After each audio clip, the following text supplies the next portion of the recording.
Today, I want to speak to those of you who feel like something inside your spiritual world is shifting and you're not quite sure what to call it. It feels unstable, it feels unfamiliar, maybe even a little frightening.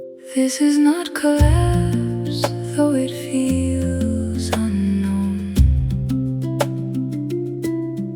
This is not collapse, though it feels unknown. You might even hear a quiet voice inside asking, am I falling apart? Am I losing my spiritual ground? What if what you are experiencing isn't spiritual collapse, but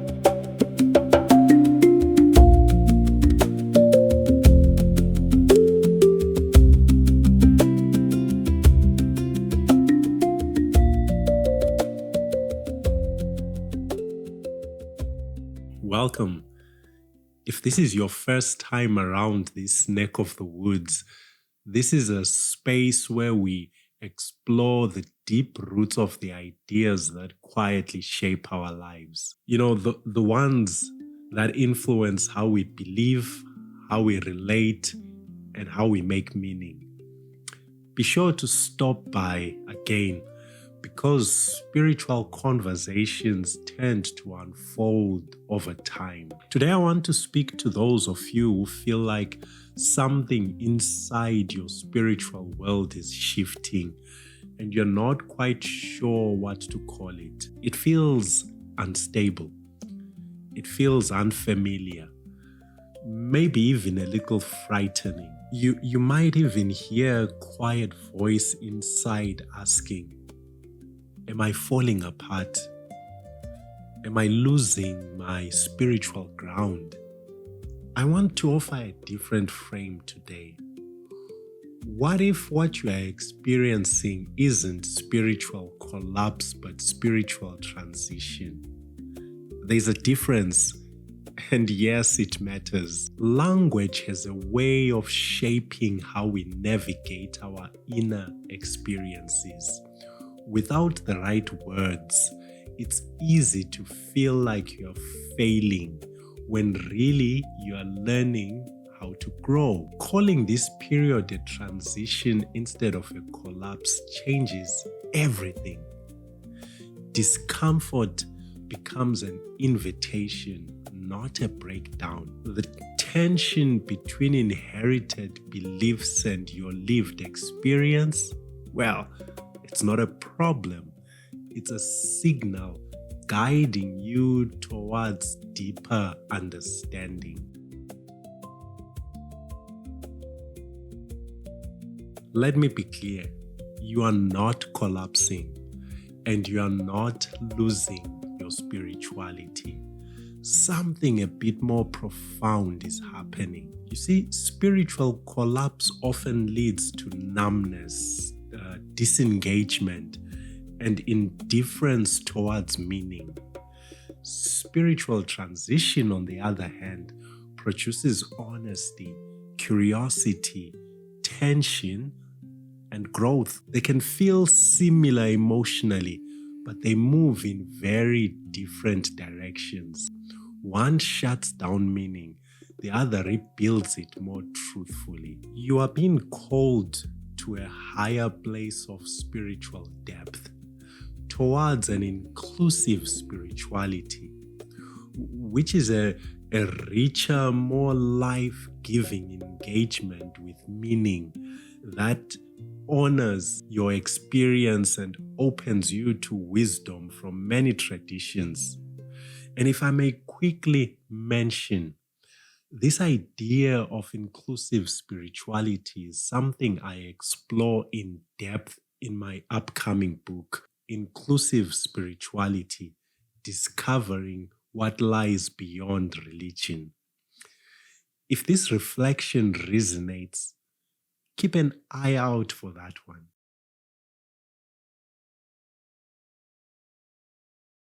Now let's return to our discussion. The signs I'm about to share are signals that it's time to grow.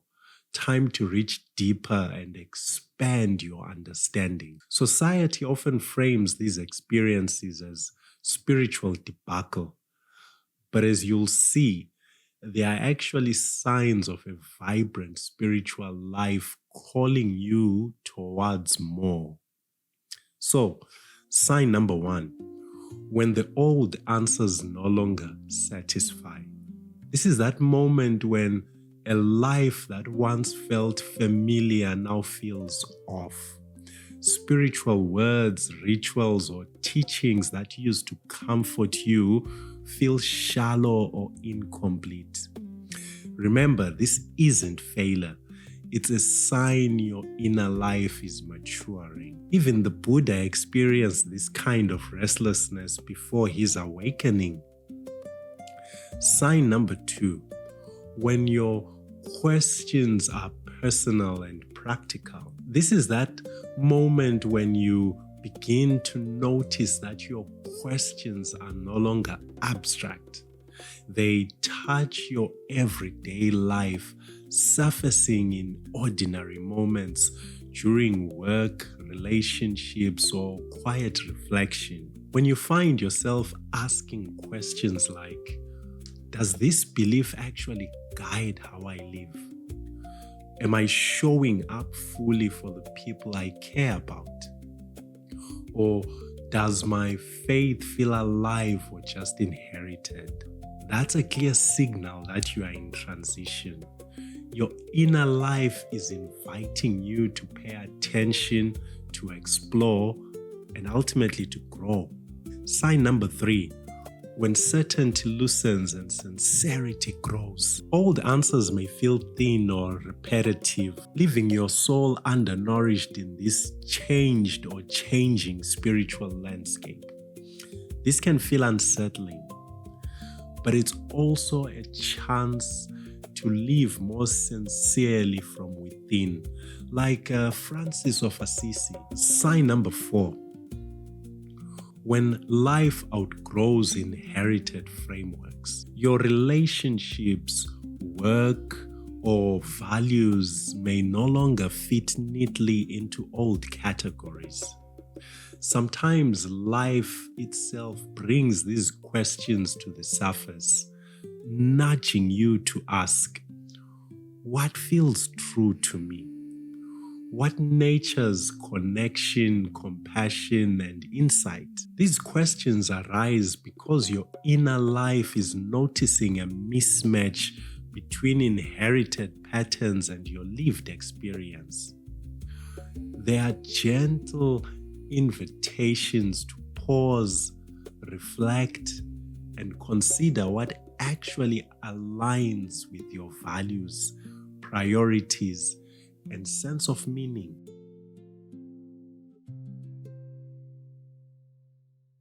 Sign number 5, when you feel drawn towards meaning, not just comfort. This is that moment when you realize that there is a quiet but persistent pull in your everyday experience towards depth, curiosity, and what truly matters to you. John Wesley, for example, followed this inner guidance towards social engagement and spiritual growth. At times, this pull can be resisted by the lure of cultural familiarity and old routines. But remember, the persistent tug towards depth is actually your inner compass. Sign number 6, when compassion and awareness expand. This is referring to that season in your life when you listen more and react less. When your identity isn't tied to being right or defending old frameworks. You understand that argument and debate won't resolve the deeper questions of life. So instead, you are drawn to quiet spaces for reflection and deeper listening. You begin to notice suffering, injustice, and opportunities for good in new ways.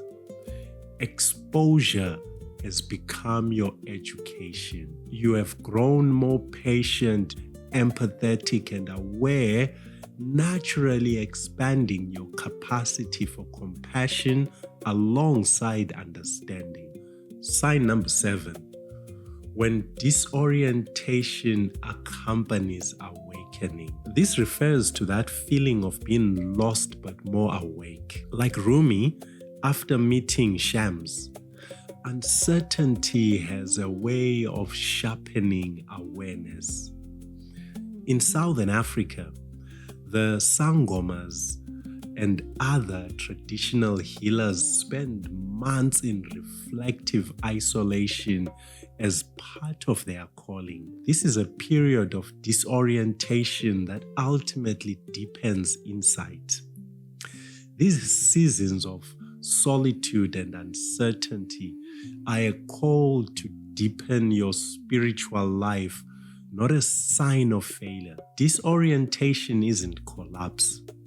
It's a doorway to insight. Your discomfort is not a problem. It's a signal calling your spiritual life to deepen, to stretch, and move towards inclusive spirituality, which, as I explained earlier, is a richer, more life-giving engagement that honors your experience and the wisdom of diverse traditions. But noticing these signals is only the beginning.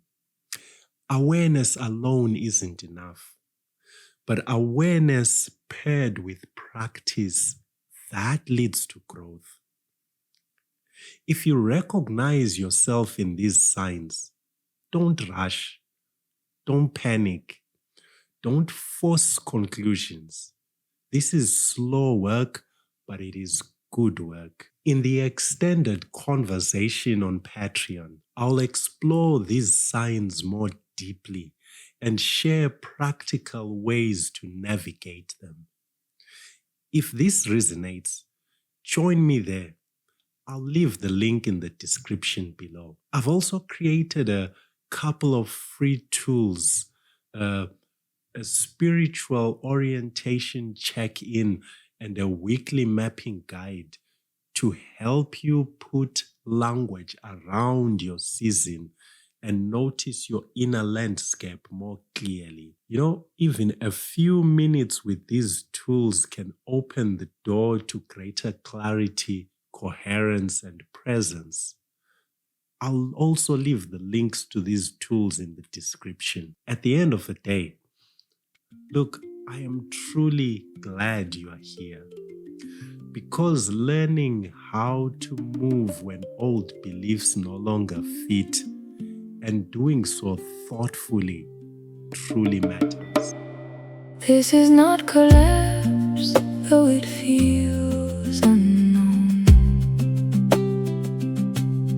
This is not collapse, though it feels